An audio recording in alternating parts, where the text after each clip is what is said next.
Des défenses du consommateur. Écoutez ça, un extrait d'un document vidéo sur la grandeur des négociants automobiles en France. Je ne dirai pas plus. L'acheteur de la C4 blanche que j'avais m'a recontacté, du coup il est revenu, il me casse la tête. Bref. Je l'utilise à la moelle, théma, plaquette. Donc tu vois quoi, compliqué. C'est des putains de disques avec des roulements, tu vois, ça coûte une couille. Et donc Bah voilà quoi, je te ramener la bagnole.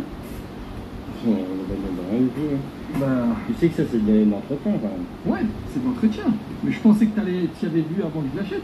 J'ai rien regardé, c'est toi qui as voulu la bagnole, t'as pas me casser les gueules pour des produits. Non, je suis pas, c'est pas le but Bah de non, casser. il y avait des gens de pôle, il y avait le CP, c'est même pas moi qui ai passé. T'as voulu la voiture, moi j'ai rien demandé, je t'ai pas demandé de la vendre, tu as voulu mec. Ouais mais bon. J'en dirai pas plus. Donc, à la réflexion, c'est peut-être simplement un particulier qui a vendu l'un de ses véhicules ou c'est un négociant qui ont les véhicules. C'est vrai que on a du mal à dissocier l'un de l'autre, mais peu importe, ça revient au même. La règle qui s'applique est exactement la même.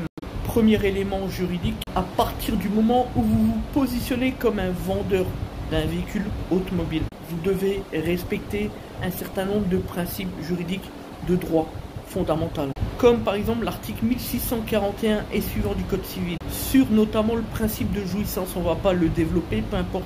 Deuxième élément, sur le contrôle technique, il l'a dit, c'est même pas lui qui l'a passé, peu importe.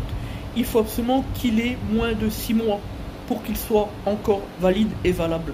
Dans tous les cas, troisième élément, celui qui vend un véhicule automobile doit en garantir l'intégrité, notamment sur les questions centrales qui sont celles relatives aux éléments de sécurité de celui-ci. Ici, vous l'avez vu, disque et plaquette arrière sur la ferraille, mort.